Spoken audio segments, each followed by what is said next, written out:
कि काम के आधार पर, हमारे अपने परफॉर्मेंस के आधार पर पार्टी इस बार निश्चित रूप से हमें टिकट देगी, उम्मीदवार बनाएगी। जनता में पूर्ण विश्वास है। इस बार जनता सारे जातीय धर्म पार्टी से ऊपर उठकर राष्ट्रीय जनता दल को मतदान करेगी पूरे बिहार में, और भारी बहुमत से, 2/3 बहुमत से राष्ट्रीय जनता दल की सरकार बनेगी और तेजस्वी यादव जी मुख्यमंत्री बनेंगे। आज हम लोग सोनपुर विधानसभा अंतर्गत हसनपुर में पहुंचे हुए हैं और हम लोग के साथ में सुरेंद्र प्रसाद यादव जी हैं। वे बहुत दिनों से राजनीतिक रूप से सक्रिय हैं।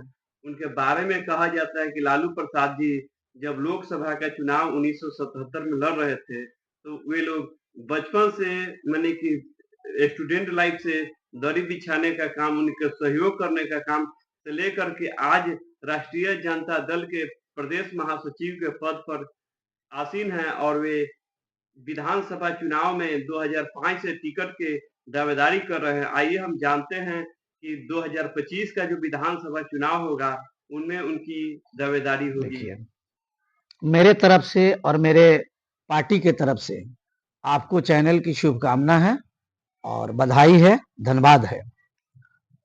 जहां तक आपने कहा कि हमारी राजनीतिक जीवन तो बहुत ही पुरानी रही है और आज 2025 का दौर चल रहा है। 2025 में जो पार्टी से जुड़े हुए वर्कर होते हैं, जो सिपाही होते हैं, हम लोग कोई पार्टी के नेता नहीं, अभी तक हम लोग पार्टी के एक वर्कर और एक पार्टी के सच्चे सिपाही हैं।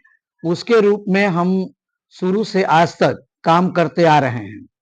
जहां तक बात रही 2025 में विधानसभा चुनाव की, तो विगत पीछे भी कई जो चुनाव हुए हैं, मैंने अपनी आवेदन, अपनी दावेदारी पार्टी के यहाँ समर्पित किया हूँ। समर्पित करने के बाद पार्टी की जो भी निर्णय हुआ, मैं अभी तक सहर्ष स्वीकार करते हुए, मानते हुए मैं आ रहा हूँ। और जहां तक 2025 की बात है, इस बार पार्टी से हमारी पूर्ण विश्वास है कि जो पार्टी की स्थिति है और पार्टी का जो ऐलान है, हमारे राष्ट्रीय अध्यक्ष लालू जी एवं हमारे वर्तमान नेता विरोधी दल तेजस्वी यादव जी कि काम के परफॉर्मेंस के आधार पर हमारी टिकट बटेगी। जो लोग अच्छे पार्टी के काम करते हैं, मैं उन्हें टिकट दूंगा।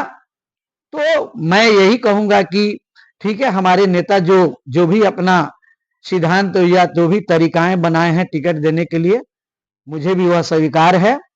और वह पार्टी के वर्क के मामले में, पार्टी के परफॉर्मेंस के मामले में जो भी पार्टी का कार्यकलाप चलता है, उसके प्रति, चाहे वह अभी वर्तमान में सदस्यता अभियान हो, चाहे हमारे नेता तेजस्वी यादव जी ने जो आने वाले समय में जब 2025 में तेजस्वी यादव जी मुख्यमंत्री बनेंगे, तो उन्होंने ऐलान किया है कि मैं अपनी पहली कलम से मैं कुछ योजनाएं लागू करूंगा। उसमें प्रथम योजना है माई बहन मान योजना।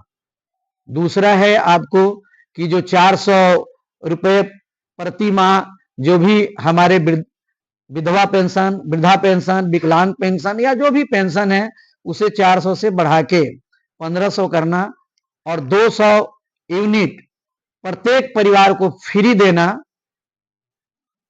और जो भी नौजवान हैं, पढ़े लिखे लोग हैं, उनको रोजगार देना, नौकरी देना। गैस सिलेंडर का जो कीमत 1000 है उसे 500 रुपया करना। ये जो तमाम योजनाएं चली है, ये जो हमारे पार्टी के द्वारा और तेजस्वी जी के द्वारा जो ऐलान हुआ है, उस कार्य को भी मैं अपने क्षेत्र में घूम घूम कर लोगों के बीच इस चीज की जानकारी दे रहा हूं। माताओं के साथ, महिलाओं के साथ, बहनों के साथ, भाइयों के साथ, तमाम अभिभावकों के साथ ये हमारी कार्यकलाप रही है। तो कार्यकलाप के आधार पर मैं अपना काम कर रहा हूं। आगे पार्टी अगर ये बात समझती है कि ये सच्चे सिपाही इतने दिनों से हमारे काम कर रहे हैं, इन्हें भी मौका मिलना चाहिए और पार्टी में ऐसा होना भी चाहिए कि जो भी अगर वर्कर और पार्टी के सिपाही हैं, उसके रूप में अगर काम कर रहे हैं, तो उन्हें भी एक बार मौका देना चाहिए। और मुझे पूर्ण विश्वास है कि काम के आधार पर, हमारे अपने परफॉर्मेंस के आधार पर पार्टी इस बार निश्चित रूप से हमें टिकट देगी, उम्मीदवार बनाएगी। सोनपुर विधानसभा जो क्षेत्र है, या लालू जी का कर्मभूमि रही है और यहाँ से विधायक भी रहे हैं और उनके उत्तराधिकारी में वर्तमान विधायक है, उनसे लोगों की नाराजगी है। आप इसे किस रूप में देखते हैं? क्योंकि आपकी पृष्ठभूमि को देखा जाए, सामाजिक राजनीतिक पृष्ठभूमि को देखा जाए, तो सबसे ज्यादा अनुभवी प्रत्याशी के रूप में आप साबित होंगे। क्या 2025 में आपके इस पृष्ठभूमि के आधार पर टिकट की उम्मीद किया जा सकता है?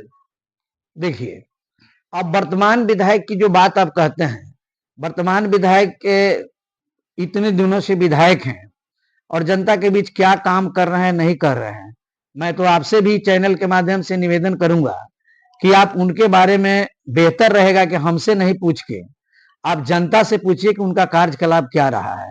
लेकिन मैं अपने बारे में, जिस तरह मैंने पूर्व में भी आपको बताया, पार्टी के कार्य जिस तरह हम करते हैं, उसी तरह जनता के भी कार्य करने का मुझे अपना एक संकल्प है। मैं आज भी बहुत दिनों से, चाहे पार्टी के जिस पद पर भी रहूं, मैं अपने यहाँ जनता दरबार लगाता हूं और जनता दरबार के माध्यम से सुबह 7 बजे से लेकर 10 बजे तक लोगों का फरियाद सुनता हूं और वह फरियाद चाहे वह ब्लॉक का हो, अंचल का हो या अनुमंडल का हो या थाने का हो, सबको मैं निष्पादन करने का कोशिश करता हूं और मैक्सिमम लोगों का निष्पादन भी होता है। लोग मेरे कामों पर विश्वास करते हैं। अभिवादन करता हूं कि पार्टी में इस तरह की जो चेतना आई है वो बहुत अच्छी चेतना है। इससे अच्छे लोग, जो पार्टी के काम करने वाले लोग हैं, अपने अपने विधानसभा में, सोनपुर में ही नहीं पूरे बिहार में अच्छे कैंडिडेट तेजस्वी जी के द्वारा छान के आएंगे और उन्हें टिकट मिलेगा और वह जीत के और तेजस्वी जी को 2025 में सरकार बनाएंगे। उसी कड़ी के बीच एक सोनपुर भी विधानसभा है जहां मैं काम करता हूं और पिछले दिनों से मैं काम करते आ रहा हूं। काम के आधार पर मुझे विश्वास है कि मुझे भी पार्टी इस बार मौका देगी, मुझे टिकट देगी और मैं पुनः जीत के अपने काम के आधार पर सोनपुर से एक सीट दूंगा ताकि तेजस्वी जी का सरकार बने और जो जनता का उन्होंने वादा किया है वह पहली कलम से जनता के जो भी कार्य जो करने का वादा हुआ है, संकल्प हुई है, उसको पूरा करेंगे। यह मुझे पूर्ण विश्वास है और मुझे ही नहीं, जनता को पूर्ण विश्वास है। जनता 17 महीने की जो कार्यकाल देखी है, कार्यकाल में जो तेजस्वी जी ने काम करके जो दिखाया है और बताया है, चाहे वह नौकरी का मामला हो, चाहे वह स्वास्थ्य का मामला हो, चाहे वह लॉ इन ऑर्डर का मामला हो या प्रशासनिक मामला हो, स्वास्थ्य की मामला हो, शिक्षा की मामला हो, बिजली की मामला हो, तमाम कार्यों में जो उन्होंने 17 महीना में कर दिखाया है, यह एक जातीय जनगणना, जातीय जनगणना, जातीय जनगणना जिसको लोग असंभव समझता था, उसको भी हमारे नेता तेजस्वी यादव ने जो संभव करके दिखाया है। इसलिए जनता में पूर्ण विश्वास है। इस बार जनता सारे जातीय धर्म पार्टी से ऊपर उठकर राष्ट्रीय जनता दल को मतदान करेगी पूरे बिहार में और भारी बहुमत से, 2/3 बहुमत से राष्ट्रीय जनता दल की सरकार बनेगी और तेजस्वी यादव जी मुख्यमंत्री बनेंगे और जनता का बिल्कुल निश्चित रूप से कल्याण होगा और उनका आगे विकास होगा और बेरोजगारी मिटेगी, शिक्षा, पढ़ाई लिखाई, कमाई, दवाई सबकी करवाई होगी और सरकार चलेगी और जनता को सुविधा मिलेगा।